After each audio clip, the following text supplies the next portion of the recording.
محمد بن عبد الرحمن بن نوفل نے عروہ بن زبیر سے انہوں نے رسول اللہ صلی اللہ علیہ وسلم کی زوجہ حضرت عائشہ رضی اللہ تعالیٰ عنہ سے روایت کی کہ انہوں نے کہا رسول اللہ صلی اللہ علیہ وسلم حالت اعتکاف میں مسجد سے میری طرف سر نکالتے تو میں ایام خصوصی میں ہوتے ہوئے اس کو دھو دیتی۔ صحیح مسلم حدیث نمبر 686۔ ہشام نے کہا عروہ نے ہمیں حضرت عائشہ رضی اللہ تعالیٰ عنہ سے خبر دی کہ انہوں نے کہا رسول اللہ صلی اللہ علیہ وسلم اعتکاف کی حالت میں اپنا سر میرے قریب کر دیتے جبکہ میں اپنے حجرے میں ہوتی اور میں حیض کی حالت میں آپ کے سر میں کنگھی کر دیتی تھی۔ صحیح مسلم حدیث نمبر 687۔ اسود نے حضرت عائشہ رضی اللہ تعالیٰ عنہ سے روایت کی انہوں نے کہا میں ایام مخصوصہ میں رسول اللہ صلی اللہ علیہ وسلم کا سر دھو دیتی تھی۔ صحیح مسلم حدیث نمبر 688۔ اعمش نے ثابت بن عبید سے انہوں نے قاسم بن محمد سے اور انہوں نے حضرت عائشہ رضی اللہ تعالیٰ عنہ سے روایت کی کہا رسول اللہ صلی اللہ علیہ وسلم نے مجھ سے فرمایا مجھے مسجد میں سے جائے نماز پکڑا دو۔ کہا میں نے عرض کی میں حائضہ ہوں۔ آپ صلی اللہ علیہ وسلم نے فرمایا تمہارا حیض تمہارے ہاتھ میں نہیں ہے۔ صحیح مسلم حدیث نمبر 689۔ حجاج اور ابن ابی علیہ نے ثابت سے انہوں نے قاسم بن محمد سے انہوں نے حضرت عائشہ رضی اللہ تعالیٰ عنہ سے روایت کی انہوں نے کہا رسول اللہ صلی اللہ علیہ وسلم نے مجھے حکم دیا کہ میں مسجد سے آپ کو جائے نماز پکڑا دوں۔ میں نے عرض کی میں حائضہ ہوں۔ آپ صلی اللہ علیہ وسلم نے فرمایا حیض تمہارے ہاتھ میں نہیں ہے۔ صحیح مسلم حدیث نمبر 690۔ سیدنا ابو ہریرہ رضی اللہ عنہ سے روایت ہے رسول اللہ صلی اللہ علیہ وسلم مسجد میں تھے اتنے میں آپ صلی اللہ علیہ وسلم نے فرمایا اے عائشہ مجھ کو کپڑا اٹھا دے۔ انہوں نے کہا میں حائضہ ہوں۔ آپ صلی اللہ علیہ وسلم نے فرمایا تیرا حیض تیرے ہاتھ میں نہیں ہے۔ پھر انہوں نے کپڑا اٹھا دیا۔ صحیح مسلم حدیث نمبر 691۔ ابو بکر بن ابی شیبہ اور زہیر بن حرب نے کہا ہمیں وکیع نے مسعر اور سفیان سے حدیث بیان کی انہوں نے مقدام بن شریح سے انہوں نے اپنے والد سے اور انہوں نے حضرت عائشہ رضی اللہ تعالی عنہ سے روایت کی انہوں نے کہا میں ایام مخصوصہ کے دوران میں پانی پی کر نبی اکرم صلی اللہ علیہ وسلم کو پکڑا دیتی تو آپ اپنا منہ میرے منہ کی جگہ پر رکھ کر پانی پی لیتے اور میں دانتوں کے ساتھ ہڈی سے گوشت نوچتی جبکہ میرے مخصوص ایام ہوتے پھر وہ ہڈی نبی صلی اللہ علیہ وسلم کو دیتی تو آپ میرے منہ والی جگہ پر اپنا منہ رکھتے اور بوٹی توڑتے۔ زہیر نے فیشربو یعنی پانی پینے کا لفظ ذکر نہیں کیا۔ صحیح مسلم حدیث نمبر 692۔ صفیہ بنت شیبہ نے حضرت عائشہ رضی اللہ تعالیٰ عنہ سے روایت کی کہ انہوں نے کہا میں حیض کی حالت میں ہوتی تو رسول اللہ صلی اللہ علیہ وسلم میری گود کو تکیہ بناتے اور قرآن پڑھتے۔ صحیح مسلم حدیث نمبر 693۔ حضرت انس رضی اللہ عنہ سے روایت ہے کہ یہودی جب ان کی کوئی عورت حائضہ ہوتی تو نہ وہ اس کے ساتھ کھانا کھاتے اور نہ اس کے ساتھ گھر ہی میں اکٹھے رہتے۔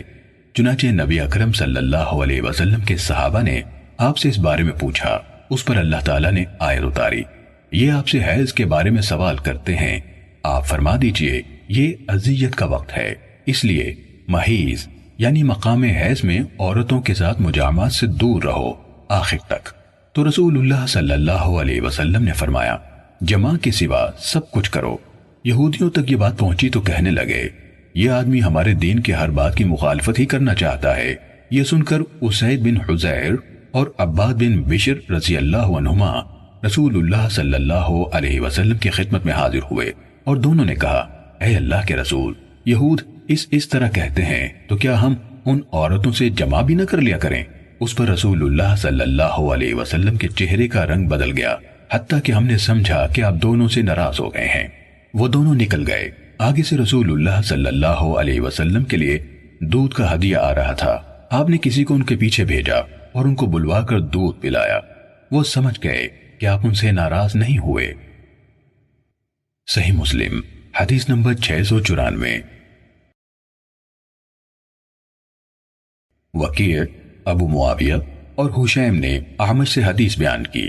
انہوں نے منذر بن یعلا سے، جن کی کنیت ابو یعلا ہے، انہوں نے ابن حنفیہ سے، انہوں نے اپنے والد حضرت علی رضی اللہ عنہ سے روایت کی، کہا مجھے مزی یعنی منی سے مختلف رطوبت جو اسی راستے سے خارج ہوتی ہے زیادہ آتی تھی، اور میں آپ کی بیٹی کے ساتھ رشتے کی وجہ سے براہ راست نبی کریم صلی اللہ علیہ وسلم سے پوچھنے میں شرم محسوس کرتا تھا۔ میں نے مقداد بن اسود سے کہا، انہوں نے آپ سے پوچھا۔ آپ صلی اللہ علیہ وسلم نے فرمایا، اس میں مبتلا آدمی اپنا عضو مخصوص دھوئے اور وضو کر لے۔ صحیح مسلم حدیث نمبر 695۔ شعبہ نے سلیمان اعمش سے باقی ماندہ سابقہ سند کے ساتھ حضرت علی رضی اللہ عنہ سے روایت کی کہ انہوں نے کہا، میں نے حضرت فاطمہ رضی اللہ تعالیٰ عنہ کے ساتھ رشتے کی وجہ سے نبی اکرم صلی اللہ علیہ وسلم سے مزی کے بارے میں پوچھنے میں شرم محسوس کی، تو میں نے مقداد کو کہا۔ انہوں نے آپ صلی اللہ علیہ وسلم سے پوچھا۔ آپ صلی اللہ علیہ وسلم نے فرمایا، اس سے وضو کرنا پڑتا ہے۔ صحیح مسلم حدیث نمبر 696۔ حضرت ابن عباس رضی اللہ عنہما سے روایت ہے، کہا حضرت علی رضی اللہ عنہ نے فرمایا، ہم نے مقداد بن اسود رضی اللہ عنہ کو رسول اللہ صلی اللہ علیہ وسلم کی خدمت میں بھیجا۔ انہوں نے آپ سے مزی کے بارے میں پوچھا جو انسان کے عضو مخصوص سے خارج ہوتی ہے کہ وہ اس کا کیا کرے، تو رسول اللہ صلی اللہ علیہ وسلم نے فرمایا، وضو کرو اور شرمگاہ کو دھو لو۔ ترتیب میں پہلے دھونا پھر وضو کرنا ہے، جس طرح حدیث نمبر 695 میں ہے۔ صحیح مسلم حدیث نمبر 697۔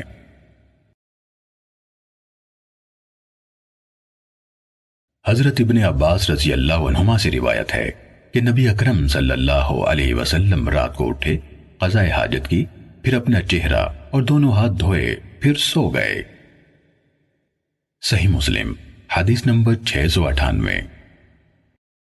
ابو سلمہ بن عبد الرحمن نے حضرت عائشہ رضی اللہ تعالیٰ عنہ سے روایت کی کہ رسول اللہ صلی اللہ علیہ وسلم جب جنابت کی حالت میں سونا چاہتے تو سونے سے پہلے نماز کے وضو کی طرح وضو کر لیتے تھے۔ صحیح مسلم حدیث نمبر 699۔ ابن علیہ، وکیع اور غندر نے شعبہ سے، انہوں نے حکم سے، انہوں نے ابراہیم سے، انہوں نے اسود سے اور انہوں نے حضرت عائشہ رضی اللہ تعالیٰ عنہ سے روایت کی۔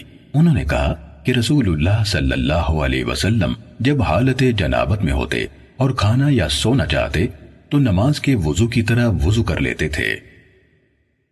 صحیح مسلم حدیث نمبر 700۔ محمد بن مثنى اور ابن بشار دونوں نے کہا، ہمیں محمد بن جعفر نے حدیث سنائی، اسی طرح عبید اللہ بن معاذ نے حدیث سنائی، کہا مجھے میرے والد نے حدیث سنائی۔ ان دونوں نے کہا ہمیں شعبہ نے حدیث سنائی۔ ابن مثنى کی حدیث میں ہے، حکم نے کہا میں نے ابراہیم کو حدیث بیان کرتے ہوئے سنا۔ آگے وہی حدیث ہے جو اوپر بیان ہوئی۔ صحیح مسلم حدیث نمبر 701۔ عبید اللہ نے نافع سے، انہوں نے حضرت ابن عمر رضی اللہ عنہما سے روایت کی کہ حضرت عمر رضی اللہ عنہ نے پوچھا، اے اللہ کے رسول، ہم میں سے کوئی جنابت کی حالت میں ہو تو کیا وہ اسی طرح سو سکتا ہے؟ آپ صلی اللہ علیہ وسلم نے فرمایا، ہاں، جب وضو کر لے۔ صحیح مسلم حدیث نمبر 702۔ ابن جریج سے روایت ہے، کہا مجھے نافع نے ابن عمر رضی اللہ عنہما سے روایت کرتے ہوئے خبر دی کہ حضرت عمر رضی اللہ عنہ نے رسول اللہ صلی اللہ علیہ وسلم سے فتویٰ دریافت کیا اور کہا، کیا ہم میں سے کوئی شخص جنابت کی حالت میں سو سکتا ہے؟ آپ صلی اللہ علیہ وسلم نے فرمایا، ہاں، وضو کر لے، پھر اس وقت تک کے لیے سو جائے جب وہ غسل کرنا چاہے۔ صحیح مسلم حدیث نمبر 703۔ عبداللہ بن دینار نے حضرت ابن عمر رضی اللہ عنہما سے روایت کی کہ عمر رضی اللہ عنہ نے رسول اللہ صلی اللہ علیہ وسلم کے سامنے ذکر کیا کہ رات کے وقت وہ جنابت سے دوچار ہو جاتے ہیں، تو رسول اللہ صلی اللہ علیہ وسلم نے ان سے کہا، وضو کر اور اس سے پہلے اپنا عضو مخصوص دھو لو، پھر سو جاؤ۔ صحیح مسلم حدیث نمبر 704۔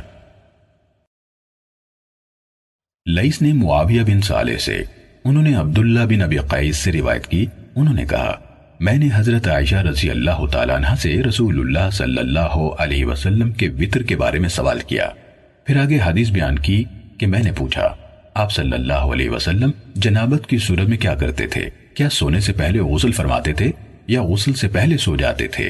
انہوں نے جواب دیا، آپ یہ سب کر لیتے تھے، بسا اوقات نہا کر سو جاتے اور بسا اوقات وضو کر کے سو جاتے۔ میں نے کہا، اللہ تعالیٰ کا شکر ہے جس نے دین کے معاملے میں وسعت رکھی ہے۔ صحیح مسلم حدیث نمبر 705۔ عبد الرحمن بن مہدی اور ابن وہاب دونوں نے معاویہ بن صالح سے سابقہ سند کے ساتھ یہی روایت بیان کی۔ صحیح مسلم حدیث نمبر 706۔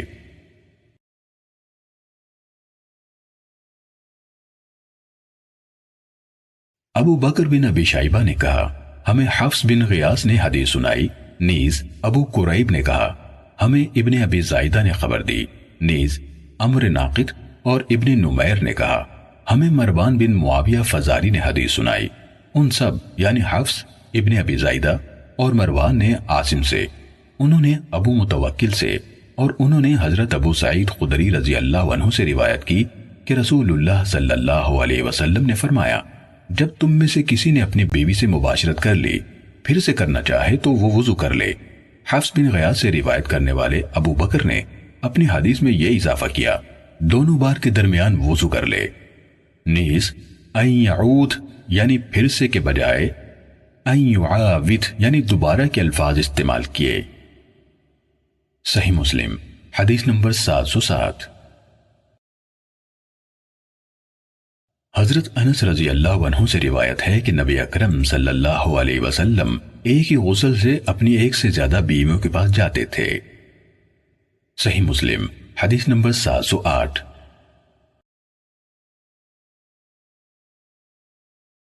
اسحاق بن ابی طلحہ نے کہا، مجھے حضرت انس رضی اللہ عنہ نے یہ حدیث سنائی کہ ام سلیم رضی اللہ تعالیٰ عنہ، جو حضرت انس رضی اللہ عنہ کی والدہ اور اسحاق کی دادی تھیں، رسول اللہ صلی اللہ علیہ وسلم کی خدمت میں حاضر ہوئی اور آپ سے کہنے لگیں، جبکہ حضرت عائشہ رضی اللہ تعالیٰ عنہ بھی آپ کے پاس موجود تھیں، اے اللہ کے رسول، عورت بھی نیند کے عالم میں اسی طرح خواب دیکھتی ہے جس طرح مرد دیکھتا ہے، وہ اپنے آپ سے وہی چیز نکلتی ہوئی دیکھتی ہے جو مرد اپنے حوالے سے دیکھتا ہے، تو وہ کیا کرے؟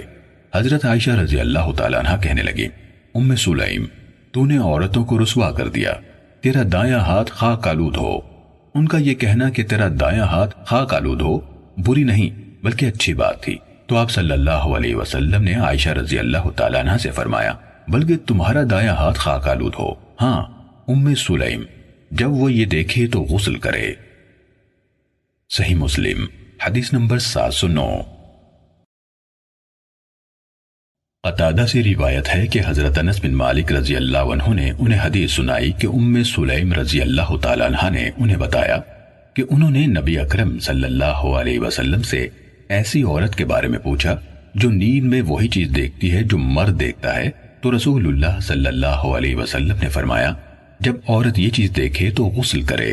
ام المومنین حضرت ام سلمہ رضی اللہ تعالیٰ عنہ نے فرمایا، میں اس بات پر شرما گئی، پھر آپ بولی، کیا ایسا بھی ہوتا ہے؟ نبی اکرم صلی اللہ علیہ وسلم نے فرمایا، ہاں، ورنہ پھر مشابہت کیسے پیدا ہوتی؟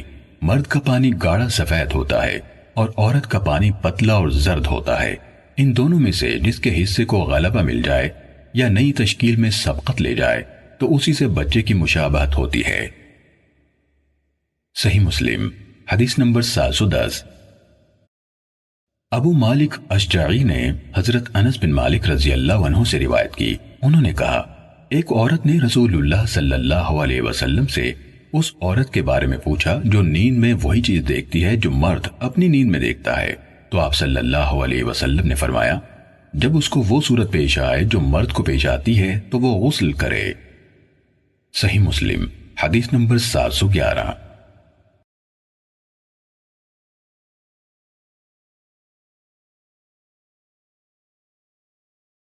ابو مع...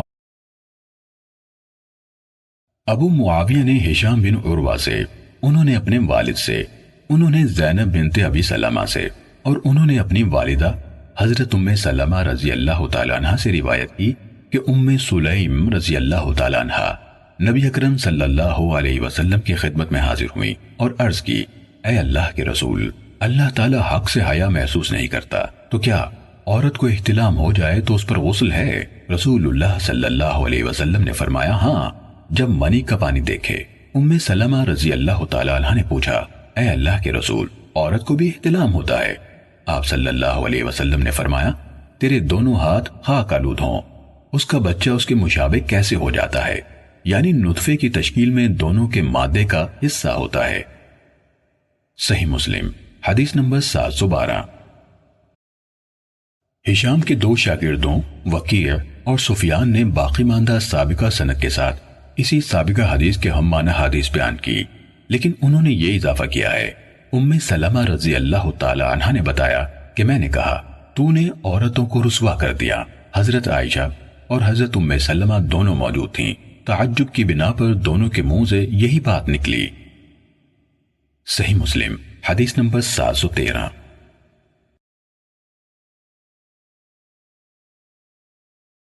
ابن شہاب نے کہا، مجھے عروہ بن زبیر نے خبر دی کہ حضرت عائشہ رضی اللہ تعالیٰ عنہ نے انہیں بتایا کہ ام سلیم رضی اللہ تعالیٰ عنہ، جو ابو طلحہ کے بیٹوں کی ماں ہیں، رسول اللہ صلی اللہ علیہ وسلم کے پاس آئیں۔ آگے ہشام کی حدیث کے ہم معنی بیان کیا، البتہ اس میں یہ ہے کہ انہوں نے یعنی عروہ نے کہا، حضرت عائشہ رضی اللہ تعالیٰ عنہ نے کہا، میں نے اس سے کہا، تجھ پر افسوس، کیا عورت کو بھی ایسا نظر آتا ہے؟ صحیح مسلم حدیث نمبر 714۔ مصافع بن عبداللہ نے عروہ بن زبیر سے، انہوں نے حضرت عائشہ رضی اللہ تعالیٰ عنہ سے روایت کی کہ ایک عورت نے رسول اللہ صلی اللہ علیہ وسلم سے عرض کی، کیا جب عورت کو احتلام ہو جائے اور وہ پانی دیکھے تو غسل کرے؟ آپ صلی اللہ علیہ وسلم نے فرمایا، ہاں۔ عائشہ رضی اللہ تعالیٰ عنہ نے اس عورت سے کہا، تیرے ہاتھ خاک آلود اور زخمی ہوں۔ انہوں یعنی عائشہ رضی اللہ تعالیٰ عنہ نے کہا تو رسول اللہ صلی اللہ علیہ وسلم نے فرمایا، اسے کچھ نہ کہو، کیا بچے کی مشابہت اس کے علاوہ کسی اور وجہ سے ہوتی ہے؟ جب نطفے کی تشکیل کے مرحلے میں اس کا پانی مرد کے پانی پر غالب آ جاتا ہے تو بچہ اپنے ماموں کے مشابہ ہوتا ہے، اور جب مرد کا پانی عورت کے پانی پر غالب آتا ہے تو بچہ اپنے چچاؤں کے مشابہ ہوتا ہے۔ صحیح مسلم حدیث نمبر 715۔